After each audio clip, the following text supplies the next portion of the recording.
નારદજીએ પ્રશ્ન કર્યો, દાક્ષાયણી સતી દેવી ત્યક્ત દેહ પિતુર્મહે કથમ ગિરિસ્તા બ્રહ્મન બભુવ જગદંબિકામ.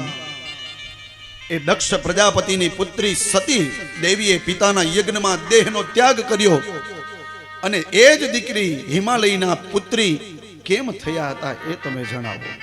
પ્રશ્નનો જવાબ બ્રહ્માજી આપ્યો છે કે દેવોએ પિતૃઓની દીકરી મેનાની હિમાલય સાથે વિવાહ કરાવ્યા છે.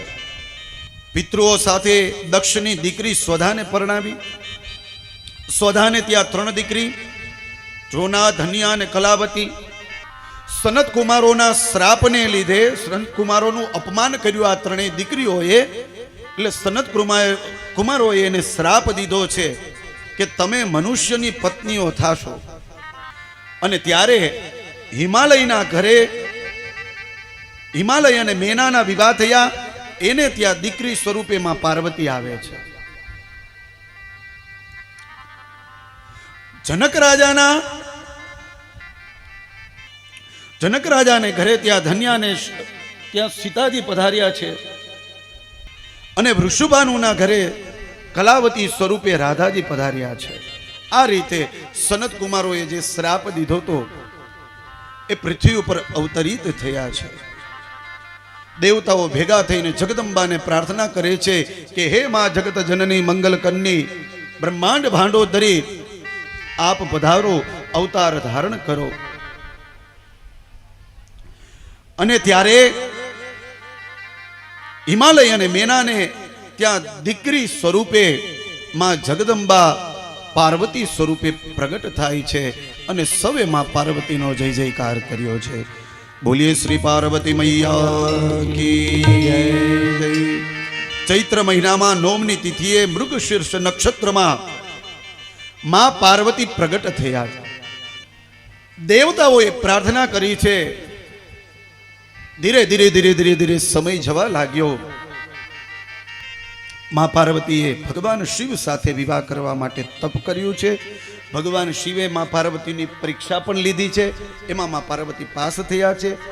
દેવતાઓએ હિમાલય અને મેનાને મનાવ્યા છે કે તમારી દીકરી પાર્વતીના લગ્ન ભગવાન ભોળાનાથ સાથે કરો. જ્યારે પાર્વતીજીનો જન્મ થયો ને ત્યારે દેવતાઓ બધા આવ્યા હતા આશીર્વાદ દેવા. નારદજી પણ આવ્યા હતા અને નારદજીએ પત્રિકા જોઈતી અને એમાં પત્રિકામાં કહ્યું હતું કે આ દીકરી સાથે કેવો વરપરણ છે, કે આજે અહીંયા રહેતો હોય કાલે ત્યાં રહેતો હોય, જેને વ્યાઘાંબર ધારણ કરેલું હશે, જેને કપાળમાં ભસ્મ લગાડેલી હશે, જેને રુદ્રાક્ષની માળા ધારણ કરેલી હશે, એવો આનો પતિ હશે. આવું નારદજીએ કીધું હતું. હિમાલયને અને મેનાને મનાવવા દેવતાઓ આવે છે. માંડ મનાવ્યા છે અને આ બાજુ શિવજીને મનાવ્યા છે. શિવજી કે મારે વિવાહ નથી કરવા. શિવજીને કહ્યું કે તમે વિવાહ કરશો, તમારે ત્યાં બાળક થશે. એ બાળકથી આ રાક્ષસ જે મારવાનો છે તારક નામનો તારકાસુર એ મરશે. કારણ કે બ્રહ્માજીએ એને વરદાન આપેલું છે તારકાસુરને. તો હે પ્રભુ આપે વિવાહ કરવા પડશે. આ બાજુ શિવજીને મનાવ્યા અને આ બાજુ હિમાલયને મનાવ્યા છે. બ્રાહ્મણો દ્વારા લગ્નના મુહૂર્ત કઢાણા. એ દિવસ આવ્યો અને ભગવાન શિવજી આજે જાન લઈને આવ્યા છે. દરેક દેવતાઓ છે એ જાનમાં.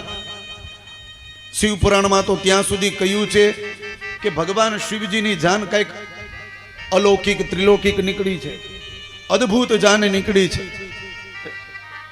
ભૂત પ્રેત ડાકીની શાકીની વીર વેતાળ બધા શિવજીની જાનમાં છે.